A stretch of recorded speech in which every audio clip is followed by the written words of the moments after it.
ما جعل الله من بحيرة ولا سائبة ولا وصيلة ولا حام ولكن الذين كفروا يفترون على الله الكذب وأكثرهم لا يعقلون وإذا قيل لهم تعالوا إلى ما أنزل الله وإلى الرسول قالوا حسبنا ما وجدنا عليه آباءنا أولو كان آباؤهم لا يعلمون شيئا ولا يهتدون صدق الله.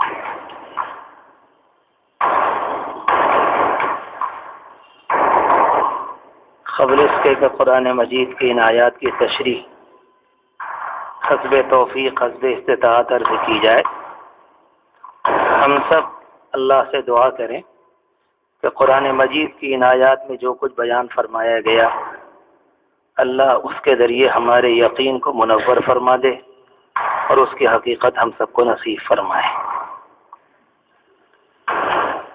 قرآن مجید کی کسی بھی مجلس میں جب کبھی حاضری ہو تو اپنے دل پر نگاہ ضرور رکھنی چاہیے، مجھے بھی اور آپ کو بھی۔ کوئی دل لگی، کوئی کھیل، کوئی جماعت کے نئے نظام کو قائم کرنے کا مسئلہ نہیں ہے، بلکہ قرآن مجید کی بات کو تازہ کر کے بیان کر کے سب سے پہلے اپنے اندر عملی طور پر لانے کا مسئلہ ہے۔ تب جا کر قرآن مجید میرے لیے بھی اور آپ کے لیے بھی دنیا اور آخرت میں نفع کا ذریعہ بنے گا۔ ورنہ ایک روایت تو ایسی بھی آتی ہے جس کو پڑھتے ہوئے بیان کرتے ہوئے بھی ڈر لگتا ہے۔ اللہ کے رسول علیہ الصلاۃ والسلام کی بات ہے اور ظاہر ہے کہ آپ نے اس بات کو اسی لیے فرمایا تاکہ ہم تک آپ تک پہنچے۔ آپ نے ایک موقع پر فرمایا کبھی کبھی قرآن مجید کا پڑھنے والا ایسا ہوتا ہے کہ خود قرآن مجید اس پر لعنت کرتا ہے۔ رب قار للقرآن والقرآن یلعنہ۔ اس سے بڑی خطرناکی، اس سے بڑی دل کو ہلانے والی، دہلانے والی بات اور کیا ہو سکتی؟ مجھے اور آپ کو نہیں معلوم کہ ہمارا قرآن مجید کا پڑھنا یہ والا کون سا ہے۔ انسان کے اندر اگر نفس شامل ہوتا ہے تو اس کے لیے وہ مصیبت کا ذریعہ بنتا ہے۔ اس لیے ایسی کسی مجلس میں اپنے آپ کو خوب ٹٹولا کریں اور اللہ تبارک و تعالی سے اخلاص بھی مانگیں، نیت کا صحیح ہونا اور صحیح کرنا بھی مانگیں، اور نیت کو کرنے کے بعد اپنے دل کو اللہ کے حوالے کریں۔ اللہ کا یہ نظام ہے کہ جب بندہ اس کی طرف کو آتا ہے تو اللہ اپنے بندے کو مایوس نہیں کرتا ہے۔ میں نے ایک دفعہ یہ بات ذکر کی تھی کہ قرآن مجید کو جب کبھی پڑھیں گے تو غور کر کے دیکھیں کہ اللہ تبارک و تعالی نے شدید العقاب، ذوالجلال کتنی جگہ قرآن مجید میں فرمایا، اور غفور الرحیم یا رؤوف بالمؤمنین، رؤوف بالعباد، یا رحیم کا لفظ قرآن مجید میں کتنی جگہ ہے۔ جب کبھی غور کریں گے تو یہ بات نکل کر سامنے آئے گی کہ لفظ رحمت، لفظ مغفرت، لفظ معافی قرآن میں زیادہ ہے۔ اس کا صاف مطلب یہ نکلا کہ اللہ اپنے کلام پاک کے ذریعے انسانوں کو یہ پیغام دینا چاہتا ہے کہ بندے اپنے دل کی آس کو نہ توڑیں۔ انسان کرنے لگے، کرنے کی نیت کر لے، اپنے آپ کو لائن میں لگا دے، بال یقین یہ بات کہی جا سکتی ہے اللہ کے گھر میں بیٹھ کر کہ اللہ کی رحیمی 100% یقیناً بندے کی جانب متوجہ۔ اللہ بہت کریم ہے، بہت معاف کرنے والا ہے۔ ہم لوگوں کا مسئلہ یہ ہے کہ ہم نے اپنی آنکھوں سے اپنی ماں کی محبت کو اپنے ساتھ دیکھا ہوتا ہے تو اس پر یقین ہوتا ہے، باپ کی شفقتوں کو اپنے ساتھ دیکھا ہوتا ہے تو اس پر بھی یقین ہوتا ہے، لیکن کیونکہ اللہ ہمارا وراء الورا ہے، نگاہوں سے اوجھل ہے، اس کو دیکھا نہیں، اس وجہ سے کتنی ہی مرتبہ اس کے متعلق کوئی بات سامنے آ جائے، ہم کچھ فطرت کے اعتبار سے اتنے کمزور واقع ہوئے ہیں کہ پھر بھی وہ یقین نہیں ہوتا جو قرآن مجید اللہ کی ذات سے متعلق ہمیں اور آپ کو دینا چاہتا ہے۔ اللہ کی ذات کے متعلق جب یقین ہے 100% ہونا چاہیے کہ اللہ ہی معاف کرنے والا ہے اور بہت کریم ہے، اپنے بندوں کو بہت زیادہ نوازنے والا ہے، اور جو کوئی بندے کام کرتے ہیں اس پر تو سچی بات یہ ہے کہ اللہ کو بہت پیار آتا ہے۔ بعض جگہ حدیث شریف میں آتا ہے جب بندے نماز پڑھتے ہوتے ہیں، کسی موقع پر کسی اچھے کام میں جلدی کر رہے ہوتے ہیں، تو رب العالمین فرشتوں سے فرماتا کہ دیکھو کس چیز نے ان کو جلدی کرنے پر مجبور کیا، کیسے دوڑ بھاگ کر رہے ہیں۔ میں تو کبھی کبھی تنہائی میں سوچتا ہوں کہ بندہ اچھی طرح سے وضو کرے تو اللہ کو خوشی ہوتی ہے، میرا بندہ میرے لیے تیاری کر رہا ہے، دوڑ کر مسجد میں آ رہا ہے، کہیں فلم دیکھنے نہیں جا رہا ہے، اللہ کو بہت خوشی ہوتی ہے کہ میرا بندہ میری طرف کو آ رہا ہے۔ اور اس سے بڑی خوشی کی بات یہ ہوتی ہے، جس سے ہمت بڑھتی ہے، کہ رب العالمین لاکھوں میں سے چند کو لے کر آ رہا ہے۔ توفیق کا دروازہ اس نے سب کے لیے کھولا ہے، آواز سب کے لیے لگائی گئی تھی، کچھ اللہ کے بندے نے اپنی جانب سے لبیک کہا، کچھ اللہ کے بندوں نے بات کو سنا اور مانا، وہ مسجد کے اندر آ گئے۔ تو ایسے بندے تو بڑے خوش نصیب ہوتے ہیں۔ اللہ تبارک و تعالی اس مجلس کو دنیا اور آخرت میں ہماری اور آپ کی عافیت اور نجات کا ذریعہ بنائے۔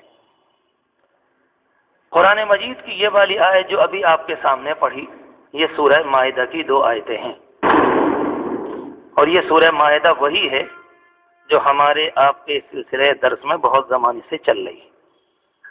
میں نے ایک موقع پر عرض کیا، پھر درمیان میں بھی کئی دفعہ یہ بات ذکر میں آئی کہ قرآن مجید کی بعض صورتیں وہ ہیں جس کے اندر خاص طور سے اللہ نے اپنی ذات، اپنی صفات کا تذکرہ فرمایا ہے۔ ایک ہے رب العالمین ہے، قرآن مجید نے اس پہ زور زیادہ نہیں دیا ہے۔ دنیا کے اندر اللہ کے انکاری تو تقریباً نہ کے برابر ہے، کیا چاہتا ہے اس پر بہت زور دیا ہے، اس کی صفات کیا ہیں اس پر بھی بہت زور دیا ہے، اپنے بندوں سے کیسے عمل کا مطالبہ کرتا ہے اس پر بھی بہت زور دیا ہے، بہت زیادہ۔ لیکن یہ کہ رب العالمین ہے کہ نہیں، اس سے زیادہ زور نہیں پورے کلام پاک آپ پڑھتے ہوئے چلے جائیں، کیونکہ پوری دنیا میں آسمان کے نیچے ایسے پاجی بہت کم ملیں گے جو یہ کہیں کہ رب العالمین دنیا میں ہے ہی نہیں، کہ یوں ہی چل رہی۔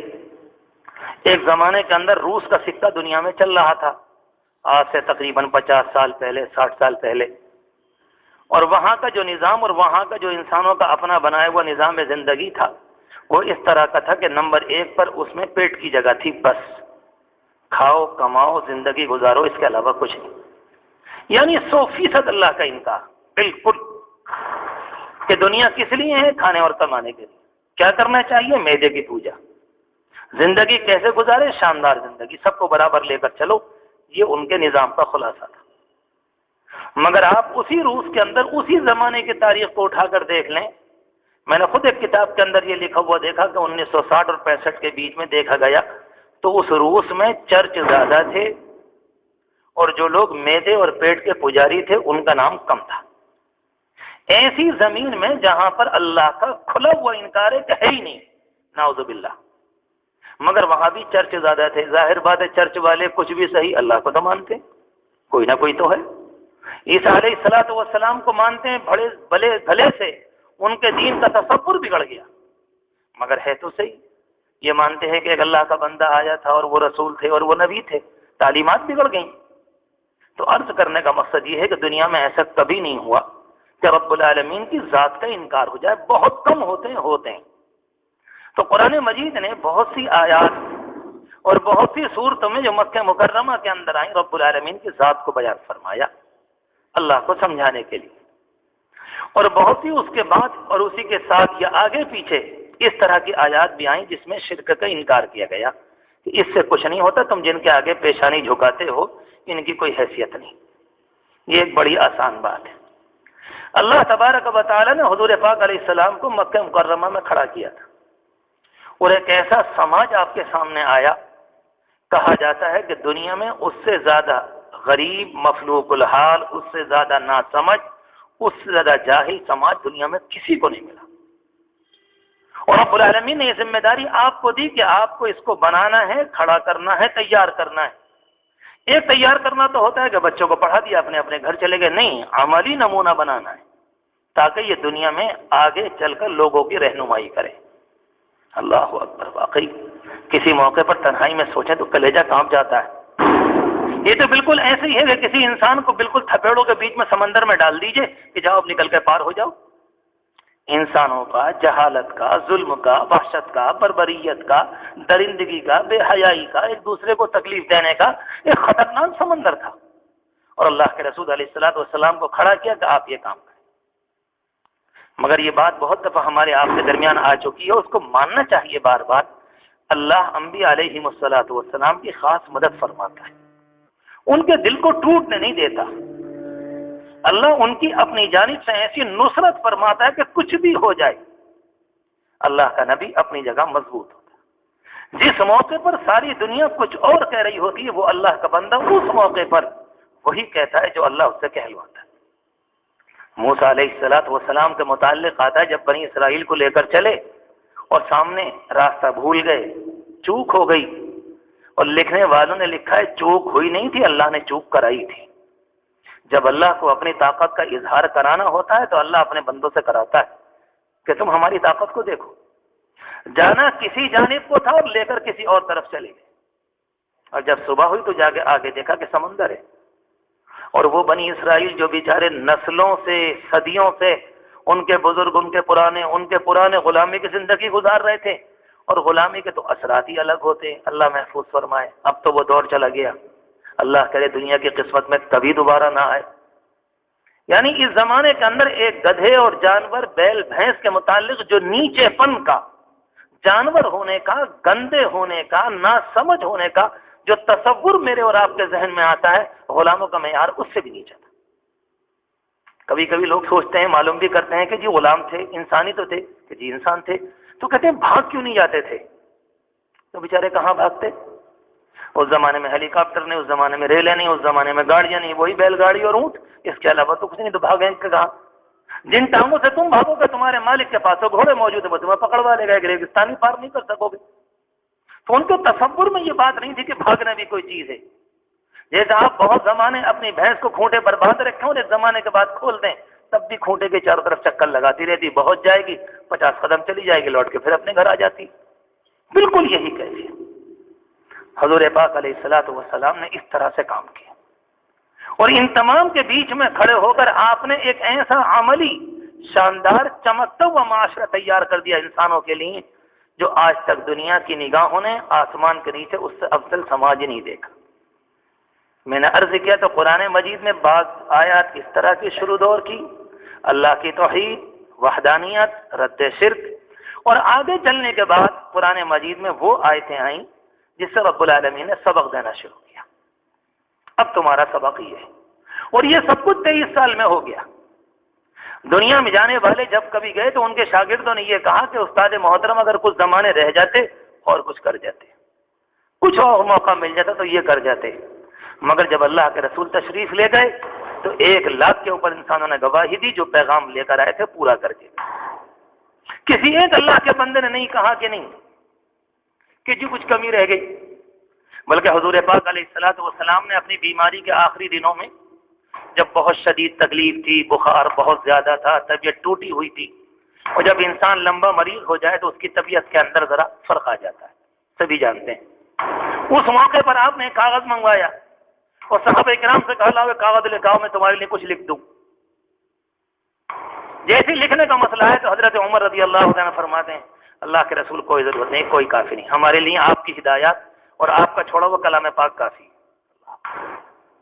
یہی وہ واقعہ ہے جس کو اس زمانے میں شیعہ دلیل بناتے ہیں کہ بولے جی وہ جو کاغذ منگوایا جا رہا تھا وہ حضرت علی کے لیے کچھ لکھوانا چاہتے تھے، انہوں نے منع کر دیا۔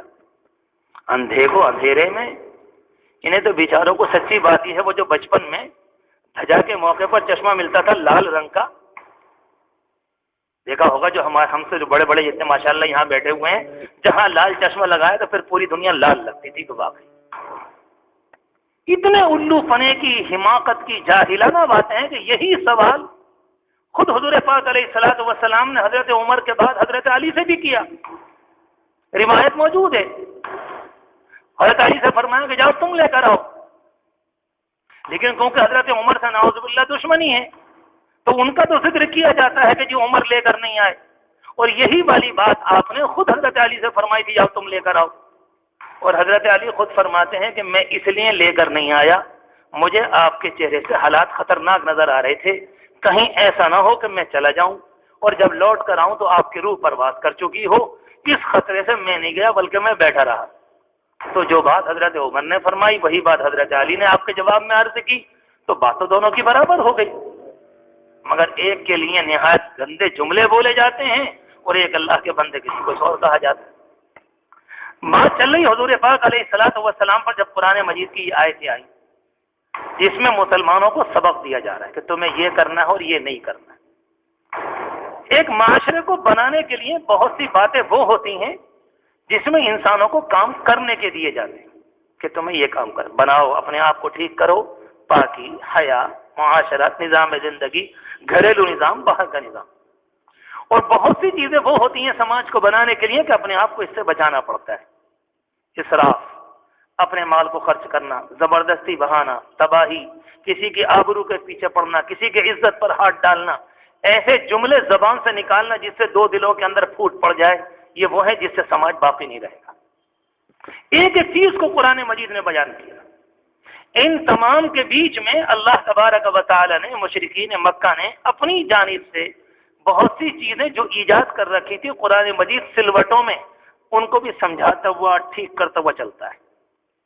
ایسا نہیں تھا کہ اللہ کے رسول علیہ الصلوۃ والسلام جو پیغام لے کر آئے اور آپ نے مکے میں آ کر یہ دیکھا کہ جو کچھ ہے یہ بالکل غلط، ان سب کو اٹھا کر پھینکو، اب نئی چیز آئے گی۔ اگر ایسے بات ہوتی تب تو پورے مکے میں آگ لگ جاتی۔ جتنی آگ ہمیں اور آپ کو تاریخ میں نظر آتی اس سے بھی خطرناک لگتی کہ جی ایک ایک چیز کو اٹھا کر پھینک رہے ہیں۔ ایسا نہیں کیا، پرانا دین ان کے پاس تھا۔ آپ نے یہ دیکھا کہ کون سی چیزیں وہ ہیں جن کو تھوڑا بہت نوک پلک درست کر کے ٹھیک کیا جا سکتا ہے، آپ نے ان کو درست فرما دیا۔ حضرت عائشہ رضی اللہ تعالی عنہ کی بخاری میں روایت موجود ہے، خود فرماتی ہیں کہ آپ کے آمد سے پہلے دنیا کے اندر اس طرح سے 4 طرح کے لوگ شادی کیا کرتے تھے۔ ایک کسی کے مکان پہ جھنڈا لگا ہوا تھا اور باقاعدہ اس کی طرف سے اعلان ہوتا تھا کہ بھئی آ جاؤ، حرام کاری کے اڈے قائم تھے۔ ایک طریقہ یہ تھا کہ ایک عورت اپنے ہاں کسی ایک کو بلاتی، اس کے بعد کوئی اور آتا، کوئی اور آتا، کوئی اور آتا، ایک طریقہ یہ بھی تھا۔ ایک طریقہ یہ تھا کہ باقاعدہ لوگوں نے اپنے مکانوں پہ کرائے کا کام کرانے کے لیے اس طرح سے گندے کاموں کے لیے خواتین کو رکھ چھوڑا تھا کہ یہ بھی کام تھا۔ اور ایک طریقہ اسلام کا وہ تھا ایک طریقہ وہ تھا جو اس زمانے میں اسلامی نکاح کی شکل میں آتا ہے۔ نبی اکرم صلی اللہ علیہ وسلم نے ان 4 میں سے 3 کو ختم فرما دیا اور اس والے ایک کو باقی رکھا۔ اس زمانے میں یہ طریقہ تھا کہ باقاعدہ دونوں جانب سے لوگ نکاح کے موقع پر جمع ہوتے، کچھ لڑکی والوں کی جانب سے آتے، کچھ لڑکے والوں کی جانب سے آتے، کچھ ادھر سے کھڑے ہو کر اپنے کارنامے بیان کرتے، کچھ ادھر سے کھڑے ہو کر اپنے کارنامے بیان کرتے، کچھ باتیں ہوتی اور اس کے بعد عہد و میثاق ہوتا اور اس کے بعد نکاح کی مجلس ہوتی اور باقاعدہ اس کے بعد خوشی کے طور پر کھانے کا کام کیا جاتا، کھانے کا انتظام ہوتا تھا پوری طرح سے۔ اللہ کے رسول علیہ الصلوۃ والسلام نے اس کو باقی رکھا۔ میں نے ایک موقع پر یہ بات بھی ذکر کی تھی کہ اللہ کے رسول علیہ السلام جب تشریف لائے اور آپ جب مدینہ منورہ پہنچے ہجرت کر کے، تو وہاں جا کر آپ نے یہودیوں کو دیکھا کہ وہ روزہ رکھتے ہیں۔ یہود تو آپ کے نہیں مانتے تھے، وہ تو اہل کتاب تھے، موسیٰ علیہ الصلوۃ والسلام کے ماننے والے تھے، آپ کا انتظار کر رہے تھے مگر آپ کو نہیں مانا۔ مگر جب آپ کو یہ معلوم ہوا کہ یہ موسیٰ علیہ الصلوۃ والسلام کی کامیابی کی وجہ سے روزہ رکھتے ہیں، تو آپ نے کیا فرمایا؟ موسیٰ کی اتباع میں روزہ رکھنے کے اعتبار سے تمہارے مقابلے میں میں زیادہ حقدار ہوں، وہ میرے بھائی تھے۔ آپ خود سوچیں کہ اہل کتاب کو کیا پیغام پہنچا ہوگا آپ کی جانب سے کہ یہ اپنی چلانے کے لیے آئے ہیں یا دنیا کے ساتھ مماثلت اور مصالحت کرنے کے لیے آئے ہیں۔ اگر تنہا مسئلہ یہ ہوتا کہ نہیں یہ بالکل غلط ہے جی، یہ نہیں ہوگا، نہیں، آپ نے اس عمل کے ذریعے ایک پیغام دے دیا کہ بھئی ہم اپنی ہی نہیں منواتے، جو باتیں پہلے سے قائم ہیں، ٹھیک ہیں، درست ہیں۔ ختنہ کا نظام پرانے زمانے سے قائم تھا، آپ نے اس کو باقی رکھا۔ مونچھوں کے ترشوانے کا نظام پرانے زمانے سے باقی تھا، اس کو رکھا آپ نے۔ یہ تو ابراہیم علیہ الصلوۃ والسلام کی ادائیں بیان کی گئی ہیں، اپنے آپ کو صاف رکھنا، اپنے چہرے کو دھونا، وضو کرنا، کلی کرنا، ناک کے اندر پانی ڈالنا، اپنی بغلوں کو صاف کرنا، اپنے منہ کی صفائی، کپڑوں کی صفائی، گھر کی صفائی۔ آپ نے خود فرمایا کہ تمہارے باپ ابراہیم کی ادائیں ہیں۔ وہ دنیا کے اندر نمبر 1 پر جب سے تاریخ مرتب ہوئی، وہ نمبر 1 پر مقنن اول قانون کے پہلے انسان کہلاتے ہیں۔ تو کیا مطلب نکلا؟ مشرکین مکہ تو ان کو مانتے تھے، گویا کہ یہ نئے نبی جو آئے ہیں ہر بات میں اپنی نہیں منواتے بلکہ ہمارے بزرگوں کی بات بھی رکھ لیتے ہیں، اور جب قوم کے اندر اتنی بات آ جائے تو پھر بات کہنے کا داعی کو موقع مل جاتا ہے۔ اللہ کے رسول علیہ الصلوۃ والسلام جب مکہ مکرمہ سے طائف تشریف لے گئے، ان آیات کو سمجھنے میں مدد ملے گی اس لیے عرض کر رہا ہوں۔ طائف میں جو کچھ ہوا ہم اور آپ کسی درجے میں واقف ہیں۔ جب لوٹ کے آپ تشریف لائے تو اس موقع پر مکہ مکرمہ میں آپ کے داخلے کو بند کر دیا گیا کہ نہیں اب نہیں آ سکتے آپ۔ پوری قوم نے آپ کا بائیکاٹ کیا اور ان کا جو قبائلی نظام تھا وہ یہ کہتا تھا کہ جب تک غیر آدمی یہاں آ کر رہے، اگر کوئی باہر کا آدمی جن کو ہم نے نکال دیا ہو تو اس کے لیے ضروری ہے کہ مکے کے کسی بڑے آدمی کی پناہ میں آئے تب رہ سکتا، ورنہ نہیں۔ آپ نے کچھ دیر باہر قیام کیا، ایک صاحب اٹھے، انہیں معلوم ہوا تو وہ اپنے لڑکے کے ساتھ گئے اور حضور پاک علیہ الصلوۃ والسلام کو اپنے ساتھ لے کر آئے۔ بڑے شریف آدمی تھے اس زمانے کے، اور آ کر یہ کہا کہ میں نے ان کو پناہ دی، خبردار کو ان سے کچھ نہ کہے۔ بات گزر گئی، مدینہ منورہ آپ ہجرت کر کے تشریف لے گئے، زمانہ گزر گیا۔ اس کے بعد میدان بدر ہوا جس کے اندر تقریباً 70 مشرکین دنیا سے ختم ہوئے، اور 70 پکڑ میں آئے۔ جب آپ ان کو لے کر آئے تو آپ نے ایک موقع پر کیا فرمایا، اگر وہ انسان زندہ ہوتا جو مجھے پناہ دے کر وہاں سے لے کر آیا تھا مکے میں اندر، اور وہ آج آ کر ان جن کو میں پکڑ کر لایا ہوں ان کے متعلق سفارش کرتا، میں اس کے کہنے پر سب کو آزاد کر دیتا۔ یہ کیا ہے؟ قوم کو پیغام دینا ہے کہ ہمارے لیے ہمارے یہاں گنجائش ہے، یہ زبردستی کی بات نہیں ہے، ایک دوسرے کو ایسا پاس دینا، متاثر کرنا جس سے طبیعت متاثر ہو جائے۔ زبانی جمع خرچ کا مسئلہ نہیں اسلام میں، سچ کہتا ہوں آپ سے۔ کچھ عجیب و غریب ادائیں ہیں انسانوں کی، اللہ تبارک و تعالیٰ نے ان میں اثر رکھا ہے کہ متاثر ہوئے بغیر انسان نہیں رہ سکتا، کہ اللہ نے لازمی طور پر ان کے اندر ایک حقیقت بھر دی۔ ہماری کمزوری یہ ہے کہ اگر سامنے والا ہم سے نہیں سمجھتا ہم اور زور سے کہیں گے، نہیں سمجھے گا تو اور چلائیں گے، نہیں سمجھے گا تو آنکھوں میں آنکھ ڈال کر کہیں گے تم چلاتے رہو، دہاڑتے رہو۔ قرآن مجید تو 21ویں پارے میں یہ کہتا ہے کہ سب سے بلند آواز گدھے کی ہوتی ہے، اگر چلانے سے ہی کسی کی بات ٹھیک سے آتی تو جناب گدھے سب سے بڑے مقرر ہوتے دنیا کے، ہونا کیا؟ کچھ بھی نہیں ہونا۔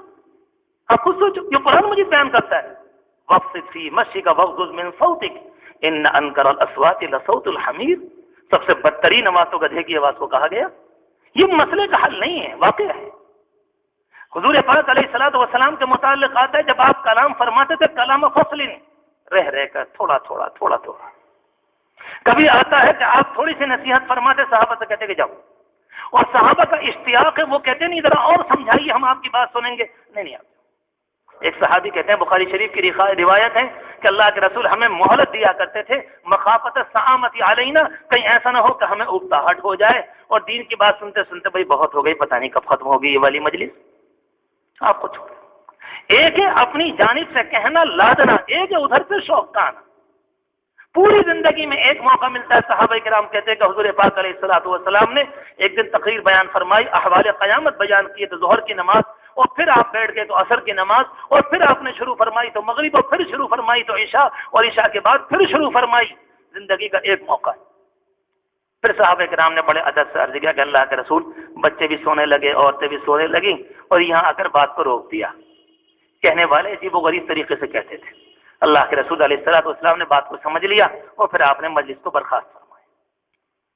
بہرحال بات یہ چل رہی تھی کہ قرآن مجید اپنی سلوٹوں میں اصلاحات کرتا ہوا چلتا ہے۔ اس سے پہلے ایک اصلاح آئی تھی کہ جس زمانے میں قرآن مجید نازل ہو رہا تھا، رب العالمین کی جانب سے حکم آیا سوال مت کرنا۔ اس کی میں نے مثال عرض کی تھی آپ سے کہ جس زمانے میں بارش ہو رہی ہوتی، موسم بہار ہوتا ہے، اس زمانے میں آپ جو دانہ بھی زمین میں ڈالیں گے وہ بھی اگ کر سامنے آ جاتا ہے۔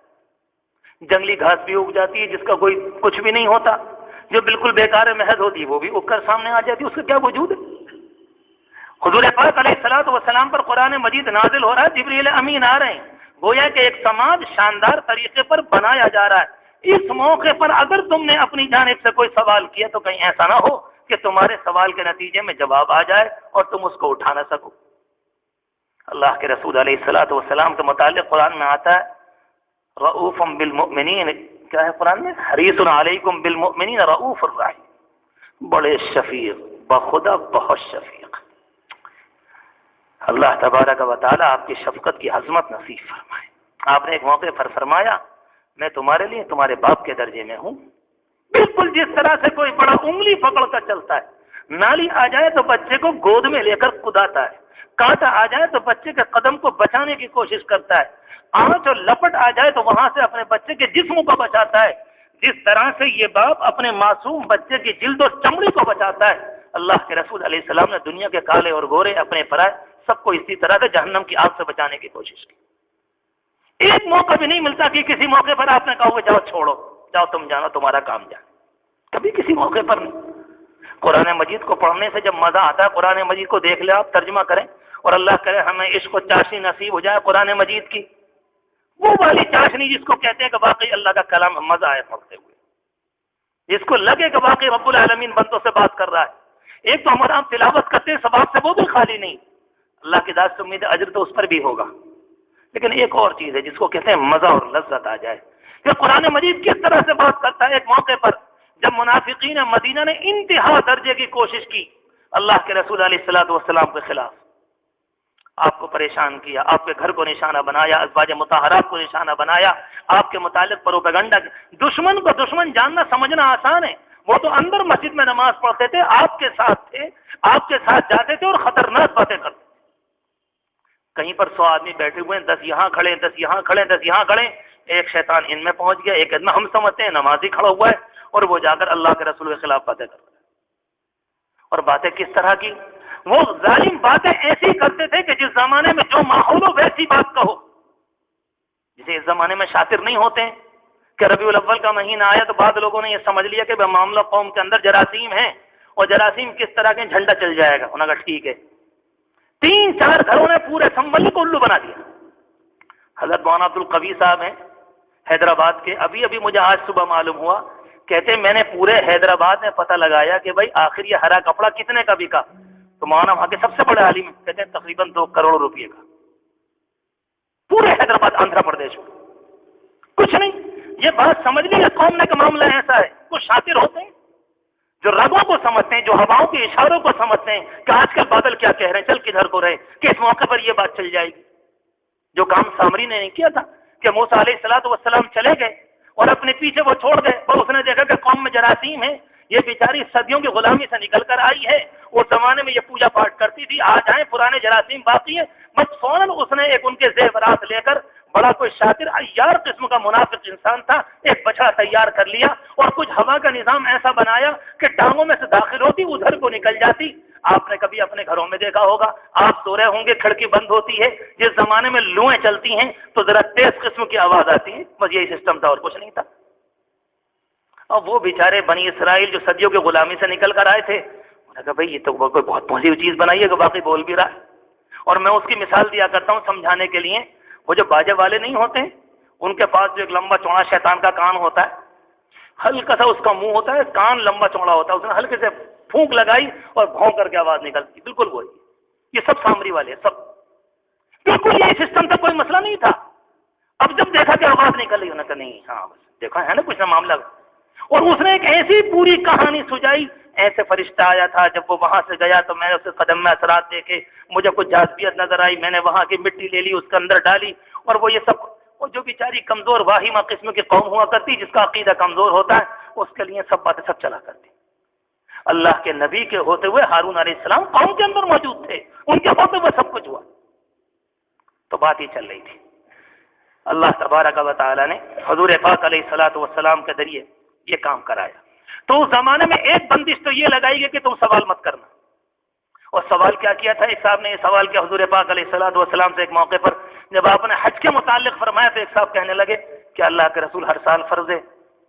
آپ چپ گئے، اور اللہ کو اللہ کے رسول سے اتنی محبت ہے، اتنی محبت، اگر اللہ کے رسول اپنی زبان سے فرما دیں اللہ ان کی بات کی لاج رکھ لیتا ہے۔ حدیث کو پڑھ کر دیکھیں، جس طرح سے حدیث میں آتا ہے نا کہ کبھی کبھی پراگندہ بال، الجھے ہوئے بالوں والا، پھٹے پرانے کپڑے والا، مدفوعا بالابواب، اگر کسی دروازے پر چلا جائے تو لوگ کہیں گے آپ کون؟ ہم تو آپ کو نہیں جانتے، تم بھی جانتے ہو، تمہارے ابا بھی جانتے ہیں، مگر ہمارے کپڑے پھٹے ہوئے تم کہاں جانو گے ہمیں، یہ ہمارا قصور ہے۔ باقاعدہ یہی لفظ حدیث شریف مدفوعا بالابواب، دروازوں کا دھکا دیا ہوا، شادی ہو تو بلایا نہ جائے، تلاش ہو تو اس موقع پر اس کو چھوڑ دیا جائے، جب دعوت ناموں کی فہرست بنے وہ ٹھیک ہے انشاءاللہ، ہاں کہہ دیں گے، ان سے بھی ان سے بھی کہہ دیں گے۔ ہاں آپ ذرا غور تو کریں، شیطنت کا گلے گلے ہم سب اسی میں ڈوبے ہوئے، کسی بیچارے کو کہنا غلط ہے، خود اپنے آپ پر انسان غور کرے کہ ہم کیا کرتے ہیں۔ بالکل یہی حال اللہ تبارک و تعالیٰ کے پاس پیغام فرماتے ہیں لو اقسم علی اللہ لابرہ، اگر ایسا کوئی انسان جس نے اپنے دل کے تعلق کو اللہ سے استوار کر رکھا ہے، اللہ پر قسم کھا لے اللہ اس کی لاج رکھ لیتا ہے۔ رب العالمین نہیں چھوڑتا اپنے بندوں کی پوری طرح سے۔ سلطان صلاح الدین ایوبی رحمۃ اللہ علیہ کے متعلق آتا ہے، بات نکال آتی، اس لیے عرض کروں کہ ایک موقع پر بہت پریشان تھے، نکل کر آئے اپنے علاقے میں مسجد سے، جامع مسجد سے، کسی نے بتایا کہ دشمنوں کی باقاعدہ پوری کھیپ آ رہی ہے، پانی کے جہاز آ رہے ہیں بھر کر، اور اتنی بڑی مقدار میں آ رہے ہیں کہ خدا کی پناہ۔ مسجد میں گئے، وہ تو اللہ کا بندہ درویش مست قلندر آدمی، ذرا پڑھ کر دیکھیں کتاب کو۔ جب دنیا سے گئے تو لکھا ہے مولانا علی صاحب رحمۃ اللہ علیہ نے اپنی کتاب میں کہ غربت کا یہ حال تھا کہ قبر پر رکھنے کو تختے میسر نہیں تھے، پولے لا کر رکھے گئے، کرنے والے ایسے کر کے جاتے ہیں۔ خود لکھا مولانا، پورا دیکھا گیا اس کو، ان کے جو جائیداد انہوں نے چھوڑی یا انہوں نے میراث چھوڑی ترکے میں، کوئی ایسا سامان نہیں تھا جس کو ٹھیک سے سامان بھی کہا جا سکے۔ کیا نام ہے اس اللہ کے بندے کا، نانے نام لیتے وہ لطف آتا ہے کہ واقعی کسی اللہ کے بندے کا نام آیا، کچھ کر کے گئے دنیا کے اندر۔ حال کیا تھا کہ مسجد میں گئے، رات رات روتے رہے، رب العالمین کی دعائی دی، اللہ سے مانگا۔ جب صبح کو نکل کر آئے مسجد سے تو ایک اللہ والے فرش کے اوپر جاتے ہوئے ملے، کہنے لگے سلطان ان سے کہ جی حضرت دعا کر دیجیے اللہ سے، دشمنوں کی پوری فوج آ رہی ہے اور سنا ہے کہ بڑی مقدار میں آ رہے ہیں۔ بعد اللہ والے بھی بڑے لکیروں کے پڑھنے والے ہوتے ہیں، سلطان کی آنکھوں میں آنکھوں ڈال کر کہا تمہیں معلوم نہیں تیرے رات کے آنسوؤں نے پورے لشکر کو غرق کر دیا ہے۔ اللہ اکبر۔ ایک ہفتے کے بعد اطلاع آئی کہ ساری کی ساری فوج مر گئی۔ اللہ اللہ ہے، ان اللہ علی کل شیء قدیر، اس کی دائمی صفت ہے۔ ایسا نہیں ہے کہ وقتی طور پر یہ بات پہلے کہی گئی تھی، نعوذ باللہ آج نہیں ہے، کل نہیں ہوگی، پرسوں نہیں ہوگی، یہ اس کی دائمی ہمیشہ کی صفت ہے، ان اللہ علی کل شیء قدیر۔ تو اس موقع پر قرآن مجید میں صاف کہا گیا اب تم سوال مت کرو، اس طرح کے سوال نہیں کیے جاتے ہیں، کسی نے کچھ، یہ بات آ چکی۔ جب قوم کمزور ہوتی ہے تو اس کے اندر اپنے زبردستی کی کچھ باتیں وہ بنا لیتی ہے۔ اللہ تبارک و تعالیٰ نے قرآن مجید کی اسی آیت میں ان کا انکار فرمایا۔ میں نے کہا تھا کہ شعائر اسلام میں کہتے ہیں جن کو دیکھ کر اللہ کی اطاعت یاد آ جائے، شاعر کہتے ہیں۔ اذان ایک ہمارا شعار ہے، کوئی مسلمان بھی اس سے دستبردار نہیں ہو سکتا۔ سیدھے ہاتھ سے کھانا کھانا ہمارے شعار کی علامتوں میں۔ کعبۃ اللہ کا وجود مسلمانوں کے لیے بمنزلہ روح کے، مینا کا میدان گویا کہ ہمارے لیے ایک عظیم واقعے کی یادگار ہے۔ دنیا کے اندر یادگار منائی جاتی ہے، کہاں فلاں ایسا کیا، فلاں ایسا کیا، فلاں ایسا کیا، اس کا عمل سے کوئی تعلق نہیں ہوتا۔ لیکن جب ابراہیم علیہ السلام کی یادگار منائی جائے گی، اسی میدان کے اندر لاکھوں انسان اور ساری دنیا میں کھربوں انسان اس ابراہیمی ادا کو اسی طریقے پر اپنی حد تک آخری درجے کرنے کی کوشش کرتے ہیں کہ کاش کہ وہ روحانیت کسی درجے میں نصیب ہو جائے۔ اس کو کہتے ہیں عملی کردار۔ اس اللہ کے بندے کا کیا مقام تھا اللہ کے نزدیک۔ لیکن چیز ہوتی ہے کہ بہت سے لوگ ہر زمانے میں اپنی جانب سے کچھ ایجاد کر لیتے۔ اسلام نے ان سب کا انکار کیا۔ ایک وقت میں دو چیزیں نہیں چلا کرتی۔ رب العالمین اپنی ذات کے ساتھ کسی کو لینے کو تیار نہیں، جس کو ہماری زبان میں اب کہنے لگے پارٹنرشپ اسلام میں نہیں ہے، رب العالمین کے ذات کے ساتھ بالکل نہیں، جملوں کے اندر بھی نہیں، سوچنے کو بھی نہیں، واہی میں بھی نہیں، خیال کے اندر بھی نہیں، خواب کے اندر بھی نہیں، اور بیان کے اندر بھی نہیں، کوئی سوال ہی پیدا نہیں ہوتا۔ اور بہت آسان بات ہے سمجھنے کے لیے، کسی ایک اللہ کے بندے سے معلوم کر لیں، آپ اپنی بیوی کے ساتھ کسی غیر کو شریک کرنے کو تیار ہیں؟ ایک 7-5 فٹ کا انسان جس کو اللہ نے اتنی سی غیرت دی ہے، اس کی دی ہوئی غیرت کے نتیجے میں کسی دوسرے انسان کی آنکھ کا سایہ اپنی بیوی پر برداشت نہیں کرتا، وہ تو غیوروں کا غیور ہے، وہ کیسے اپنی ذات کے ساتھ برداشت کرے گا؟ نہ عبادت میں، نہ اوصاف میں، نہ صفات میں، نہ عمل میں، نہ اس کے طریقے۔ بس یہیں آ کر ہمارے اور بعض لوگوں کے درمیان اختلاف ہو جاتا ہے۔ ہم اور آپ جب نماز پڑھتے ہیں، رب العالمین نے خاص طریقہ نماز کا اپنی ذات کے لیے طے کر لیا کہ نماز اس طریقے پر ہوگی میرے لیے۔ ہم اور آپ نماز میں نیت باندھتے ہیں، اس طریقے سے کھڑے ہو گئے۔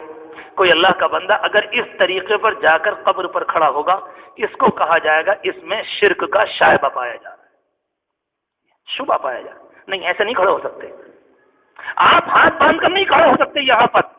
ایک تو ہوتا ہے کہ انسان انجانے میں کھڑا ہو گیا کبھی، وہ دوسرا مسئلہ ہے، لیکن ایک یہ ہے کہ وہاں جا کر ادب کے طور پر بالکل نہیں کھڑے ہو سکتے۔ یہ کھڑا ہونا اللہ نے اپنی ذات کے لیے کیا ہے۔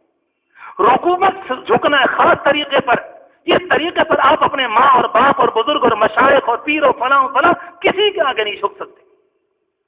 سوال ہی پیدا نہیں ہوتا کہ اللہ نے اس حیت کو، اس شکل و صورت کو اپنی ذات کے لیے خاص کر لیا ہے۔ یہی طریقہ سجدے کا ہے۔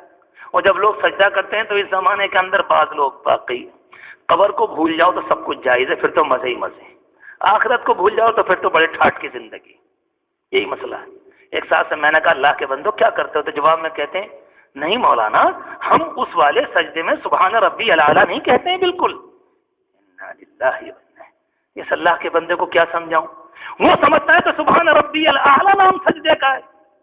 سجدہ عربی زبان کا لفظ ہے۔ سجدے کے معنی ہوتے ہیں ناک اور پیشانی کی ہڈی کو، اس کو اللہ کے سامنے اپنے ہاتھوں کے ساتھ، گھٹنے کی ہڈی کے ساتھ، پنجوں کے ساتھ، جس کو حدیث میں کہا گیا کہ سجدہ 7 ہڈیوں پر ہوتا ہے۔ آپ دونوں پاؤں دیکھ لیں 2، دونوں گھٹنے دیکھ لیں 4، آپ کے دونوں ہاتھ ہو گئے 6، ایک یہ 7۔ آپ کہیں گے جی 8واں ناک ہڈی نہیں ہوتی، چبنی ہوتی ہے جی۔ ہاں بچوں میں کوئی چبانا شروع نہ کر دے، دیکھ کے آئیں کیسی، نہیں یہ ہڈی نہیں ہے، آپ نے خود فرمایا کہ 7 پر ہوتی۔ یہ سجدہ اس کو کہا گیا سجدہ۔ امام کے پیچھے آپ کسی فقیہ سے معلوم کر لیں، کوئی اللہ کا بندہ سبحان ربی الاعلیٰ نہیں کہہ سکا، سجدہ ہوا کہ نہیں ہوا؟ ایک بھی فقیہ نہیں کہے گا نہیں وہ جی ہو تو گیا۔ وہ تسبیح ہے، وہ سنت ہے۔ سجدے کا کرنا ایک اللہ کے بندے نے نماز کے اندر پیشانی کو ٹیکا ہی نہیں، صرف ناک پر وہ حصہ زمین سے لگا رہا، ناک کا وہ حصہ، یہ سجدہ نہیں ہوا، بالکل نہیں مانیں گے نہیں ہوا، نماز تمہیں دوبارہ دہرانی پڑے گی، یہ مسئلہ ہے۔ تو معلوم یہ ہوا کہ سجدہ کہتے ہیں کہ پیشانی اور ناک کو اللہ کے سامنے ٹیکنا۔ سبحان ربی الاعلیٰ یا سبحان ربی العظیم رکوع والی بات یہ تو الگ چیز ہے، یہ تو بات کا مسئلہ ہے، یہ تو سنت ہے اگر کوئی اللہ کا بندہ پڑھے۔ اس لیے حدیث شریف میں اللہ کے رسول علیہ الصلوۃ والسلام اتنا لمبا سجدہ فرماتے جتنا لمبا آپ قیام فرماتے، اتنا لمبا رکوع ہوتا نوافل نمازوں میں جتنا لمبا آپ کا قیام ہوتا۔ لذت ہوتی ہے۔ ہم آپ کو اس زمانے کے اندر باتوں کی لگی ہوئی تو معلوم بھی نہیں ہوتا، گھنٹوں گزر جاتے ہیں، چلتی رہتی ہے، وہ رکنے کو تیار نہیں۔ کچھ اللہ کے بندے کو بدنگاہی کی لگی ہوتی ہے، اس میں لگ جاتا ہے، اور بعض اللہ کے بندوں کو اللہ کی ذات کی لگی ہوتی ہے، انہیں بھی لگ جاتا ہے۔ بہت سے بھائی لوگ آگے کہتے ہیں کہ کیسے پڑھی جائے گی؟ ہاں جب تک نہیں لگے گی اس وقت تک سمجھنے بھی نہیں آئے گی۔ کسی شرابی سے معلوم کرو کیسی ہوتی۔ میں نے ایک دن ایک شرابی سے پوچھا کہ یار سچی بتاؤ ہوتی کیسی؟ بھائی مولانا کیا بتاؤں، بڑے مزے کی ہوتی۔ اور پھر خود ہی کہنے لگا خود ہی بہت بدبودار ہے مگر پی کر مزہ آتا ہے۔ اس کا منہ بھی دیکھنے کا تھا اس وقت، واقعی یہ تو آپ اسے کہنے منہ سے لگی ہوئی ہے، اب اس بیچارے کو آپ کچھ بھی کہیں نہیں۔ تو میں نے کہا یار یہ تم کیا کرتے ہو؟ اس کو بعد الٹا سیدھا کھاتے ہو۔ بولے نہیں، پینے کے بعد جب مرچ والی چیزیں کھاتے ہیں وہ جو حلق کاٹتے ہو جاتے ہیں اندر، ارے بھائی اس کا تو پوچھو ہی کیا، ایسا لگ رہا تھا کہتے ہوئے بھی ایک مرتبہ اس نے پی لی۔ ارے بات تو جس اللہ کے بندے کو لگ جائے، بعد اللہ کے بندوں کو راتوں کو رونا لگ جاتا ہے، بعد اللہ کے بندوں کو سجدوں کی لذت لگ جاتی ہے، بعد اللہ کے بندوں کو نماز کا ذائقہ لگ جاتا ہے، قرآن کی تلاوت لگ جاتی ہے۔ خود مولانا فضل الرحمان گنج مراد آبادی رحمۃ اللہ علیہ ایک بزرگوں میں گزرے، ان سے ہندوستان کے ایک بزرگ بڑے عالم دین اپنے زمانے میں جن کی تقریباً 800 کتابیں پائی جاتی ہیں، اس زمانے ملنے گئے، ملاقات ہوئی، جب آنے لگے تو کہا میاں سنو، جب قرآن مجید پڑھتا ہوں تو ایسا لگتا ہے جیسے اللہ دل میں آ کے بیٹھ گیا۔ مطلب یہ نہیں ہوتا ہونا، اللہ کے بندوں کے کہنے کی ایک بات ہے کہ مجھے قرآن میں اتنا مزہ آتا ہے۔ تو بات چل رہی تھی یہ کہ اللہ تبارک و تعالیٰ نے قرآن مجید کے ذریعے جو اصلاحات فرمائی تو بر وقت بہت سی چیزیں اس زمانے کے اندر سماج میں اپنی طرف سے ہو جاتی ہیں۔ رب العالمین چاہتا کہ نہیں ہماری ذات کے ساتھ کچھ عبادت میں، قیام میں، کچھ بھی ہو، آپ اگر کھڑے ہوں گے قبر پر پڑھنے کے لیے تو اس طریقے پر نہیں، جھکنا بھی منع ہے۔ آپ دیکھ لیں کہ رب العالمین نے ہمارے آپ کے کھانے کا انتظام فرمایا کہ ہم لقمے کو اٹھا کر کھاتے ہیں اور دنیا کے سارے جانور منہ کو نیچا کر کے کھاتے ہیں۔ اللہ نہیں چاہتا کہ میرے بندے کی پیشانی جھکے، اللہ تو اپنے بندوں کو اتنا بچاتا ہے۔ اور قرآن مجید میں ابلیس کا واقعہ 7 جگہ بیان کیا، اسے یاد کیا کیجئے، دل میں تازہ کیا کیجئے، سمجھا کیجئے کہ رب العالمین نے ابلیس سے صرف ایک بات کہی کہ جھک جاؤ اس کے آگے، نہ کہا نہیں جھکتا میں، ابا واستکبر وکان من الکافرین، کہ جی میں بڑھوں۔ ابلیس نے ایک کا انکار کیا تھا، ذرا سوچو تنہائی میں ایک کا انکار کیا، لاکھوں کا نہیں، ہزاروں کا نہیں، صرف ایک کا۔ اللہ نے ایک کی بنیاد پر اسے ذلیل کیا۔ میں نے کہا کہ یہ بڑا ہے تو چھوٹا ہے، جھک جا اس کا، نہیں جھکتا۔ لاکھوں کی لڑائی نہیں ہوئی تھی، رب العالمین نے یہ نہیں کہا کہ ان لاکھوں کے سامنے جھک جاؤ، آدم کو میں نے بنایا ہے اس کے آگے جھک جاؤ، اس نے انکار کیا۔ تنہا ایک کی بنیاد پر ابلیس اس کی ذریت کو رب العالمین نے جہنم ملا۔ اللہ اکبر، کتنا بڑا مقام ہے انسان کا کہ رب العالمین نے پوری ذریت کا انکار کر دیا، نہیں تو اس سے بات کرنے کو تیار۔ تیری ہمت کیسے ہو گئی؟ یعنی اللہ کو تو اپنے بندے سے اتنا تعلق ہے کہ تم نے ایک کا انکار کیا، تمہاری وجہ سے میں نے لاکھوں کے لیے جہنم کا ایندھن بنانے کا فیصلہ کیا۔ اور انسان کا معاملہ یہ کہ اپنے تعلق کو سمجھنے کو تیار نہیں کہ رب العالمین کو مجھ سے کتنی محبت ہے۔ چاشنی کے بغیر کچھ نہیں ہونا، یاد رکھنا اس بات کو، میری محبت کی ادائیں الگ ہوتی ہیں، کسی ماں سے معلوم کرو کہ اس کا بیٹا پانی لاتے دیتا ہے، اماں بیٹھی ہوتی لے بڑھیا پانی پی، پانی تو آ گیا اور پی بھی لیا، حلق میں بھی اتر گیا، اس سے پوچھو کیا گزری ہے اس کے دل پر۔ اس کو خدمت کہتے ہیں؟ بوڑھا باپ آ رہا ہے، حقہ بھر تو دیا، کب تک کٹ رہو گے؟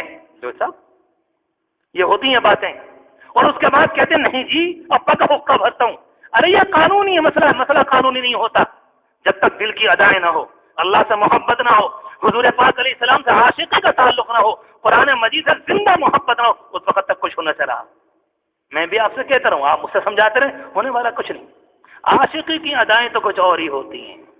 جو کوئی بندے ایسے گھروں کے اندر ہوتے ہیں ان سے پوچھو کتنا مزہ آتا ہے۔ واقعی اللہ کے رسول علیہ السلام نے فرمایا کہ ایک بندہ کہاں گیا اور بکریوں کو چرا کر لایا، آنے میں دیر ہو گئی، جب آ کر دیکھا تو ماں باپ انتظار کرتے کرتے سو گئے، اس کے بچے پاؤں پر گرنے لگے کہ ابا جی بھوکے، ہم بھی صبح سے دودھ پلا دیے۔ نہیں بیٹا، اما جی ابا جی کو پہلے پلائیں گے، تمہیں نہیں۔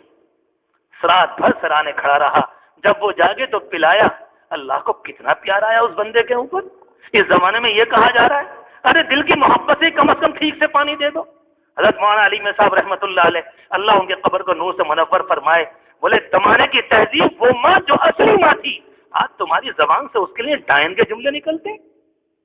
ماں نے ایک موقع پر دل نکال کے رکھ دیا ہے، بولے نئی لڑکی آ گئی، شادی ہو گئی، بیاہ ہو کر مسئلہ آ گیا، وہ ڈائن ہو گئی، وہ کمینی ہو گئی، اور تم نے اس کے ساتھ ایسی بے رغبتی کی کہ لگتا ہے تمہارے ساتھ کوئی اس کا حسن سلوک نہیں تھا۔ اس کو انسان کہتے ہیں؟ بولے یہ کون سی دنیا کی تہذیب ہے؟ یہ تو دنیا میں کبھی انسانوں کے درمیان نہیں ہوا، لیکن نہیں بس دنیا کے اندر ایسا ہوتا چلا ہے کہ جی چل رہا ہے۔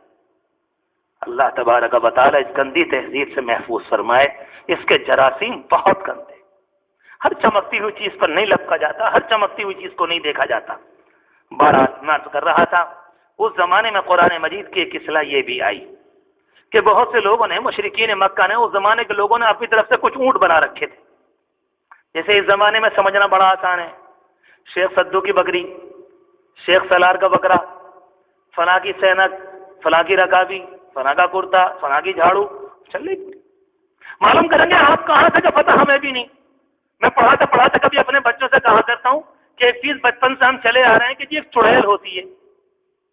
گاؤں میں جب بھی کہیں جاؤ، خود ہمارے ہاں پرانے زمانے میں، کہ یہ جو برگد ہے نا اس پہ چڑیل رہتی ہے۔ اچھا بھائی ٹھیک ہے، تم نے کبھی سنا ہے؟ ارے کیسی باتیں کرتے ہو، چشمدید واقعہ ہے، تم سچ بتاؤ تم نے سنا؟ ہاں صغیر دادا بتایا کرتے تھے۔ آج تک ایک نہیں ملا دنیا کے اندر جس نے کسی کو دیکھا، چلی آ رہی۔ یعنی جتنی پکی اللہ کے رسول علیہ الصلوۃ والسلام کی یا انسانی تاریخ کی روایات ہیں، ایسا لگتا ہے اس سے کہیں زیادہ پختہ بنائی گئی ہیں اس طرح کی جھوٹی روایتیں کہ مستقل چلتی چلی آ رہی۔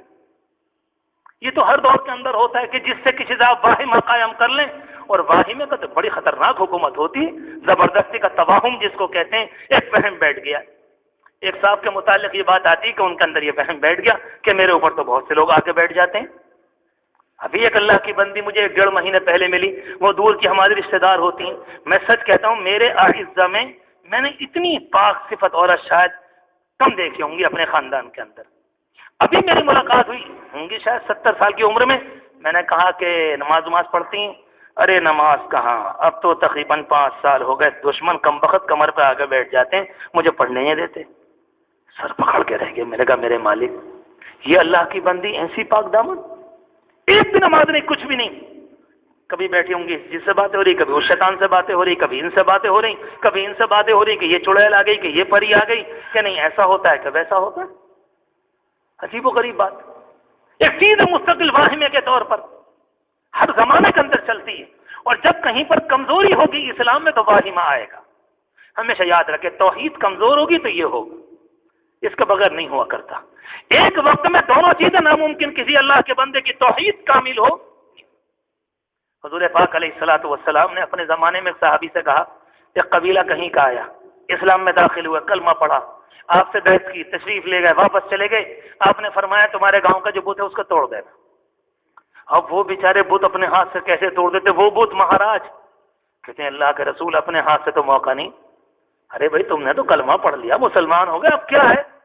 نہیں وہ تو نئے آئے تھے۔ اللہ کے رسول علیہ الصلوۃ والسلام نے اپنے ایک صحابی کو بھیجا کہ جاؤ ذرا ان کی درگت بنا کے آؤ، ٹھیک ٹھاک کر کے آؤ، انہیں جاؤ۔ وہ تشریف لے گئے۔ لکھا ہے باقاعدہ معتبر روایات میں، ثقہ روایات میں آتا ہے کہ سارے گاؤں کے بچے، عورتیں، جوان، بوڑھے سب جمع ہو گئے کہ اگر انہوں نے بت کو ہاتھ لگایا اور اس بت نے ان کے پراخچے اڑائے، بس ان کی تو چھٹی ہو ہی جانی۔ تو صحابہ کرام کی تربیت بھی دنیا کے سب سے بڑے مربی نے کی تھی، کیا واقعی اللہ کے رسول تھے۔ انہوں نے کہا کہ بھائی قریب آ جاؤ، یہ مٹی کا ہے، یہ کچھ نہیں ہے، میں اس کی درگت ابھی بناتا ہوں، تم خود دیکھ لینا۔ ہم اور قریب، اللہ اکبر، بس اب دور سے کھڑے ہوئے۔ حضرت مسلمہ ابن مخلد کے متعلق آتا ہے کہ انہوں نے ایک کلہڑا مارا اور مار کر ایک دم دھام سے پیچھے گر گئے، اور عجیب و غریب منہ سے آواز نکالنے سے خر، وہ جیسے جھاگ آنے لگے۔ اب تو کیا تھی، پوری قوم نے دیکھ لیا کہ گئے تو ہاں، ہم تو پہلے ہی کہہ رہے تھے ہو نہیں، مگر بھائی ٹھیک ہے، اسلام مضبوط ہے، عقیدہ اللہ خدا رسول۔ اب یہ مطلب بھی نہیں ہے کہ تم ہر ایک سے جا کے لڑ جاؤ، ان کی بھی ایک اپنی طاقت ہے۔ وہ جو ہزاروں وسوسے آیا کرتے ہیں وہ آ گئے، اور وہ بیچارے چپکے سے آنکھیں کھول کے دیکھتے ہیں کہ یہ قوم قریب آئی کہ ابھی دور کھڑی ہوئی ہے، اور جب یہ دیکھے بے ہوش ہو کے گر گئے تو سب قریب آ گئے۔ جب قریب آئے تو ٹھیک سے کھڑے ہو گئے، بولے اللہ کا شکر ہے، نہ میں بے ہوش ہوا نہ میرے پر کوئی اثر ہے، تمہیں قریب کرنے کا میں نے کام کیا تھا۔ دیکھو اب میں اس کی درگت بناتا ہوں، لے کے جو 15-20 کلہاڑے مارے ہیں، پھر جڑی اکھیڑ کے اس کا نام لیا۔ ایک بس زبردستی کا ایک واہمہ ہے کہ یہ کچھ کرے گا، ہر چیز کے متعلق ہوتا ہے۔ تو اس زمانے میں انہوں نے اپنے واہمے سے کہا کہ بھئی یہ والا اونٹ، جو اونٹ مستقل ایک کام کرے، جیسے ہمارے ہاں بجار ہوتے ہیں، کہ اگر اس اونٹ کے ذریعے اتنے بچے پیدا ہو گئے، اب یہ قابل مطلب یہ ہے کہ یہ قابل تعظیم اونٹ ہے، یہ بہت بڑا ہے، ٹھیک ہے ان کو آزاد چھوڑ۔